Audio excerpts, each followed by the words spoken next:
Yun mga boss, nagkabit po tayo ng aftermarket na muffler dito sa Suzuki Bergman Street 125. At ito nga po pala yung kinabit natin na aftermarket na muffler. Bali full system exhaust po ito.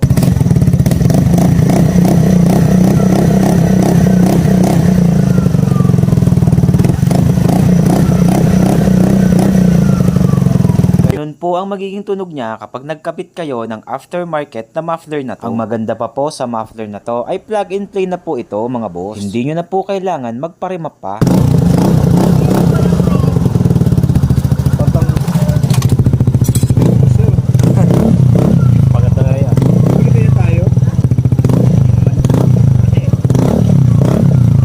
Ganun ka-solid yan mga boss, at ang maganda pa po dyan ay may kasama na po iyang silencer. Bali ang silencer niya po ay removable mga boss, kaya mabilis lang siyang tanggalin at mabilis lang din po siyang ibalik. Ito na nga po palang itsura after nating maikabit yung aftermarket na muffler na full system exhaust po. Kaya kung may plano kayo magpalit ng aftermarket na muffler para sa Suzuki Bergman nyo, pwede nyo pong i-consider ang tri-oval muffler full system exhaust. So yun lang mga boss, maraming salamat sa panunood, God bless and ride safe.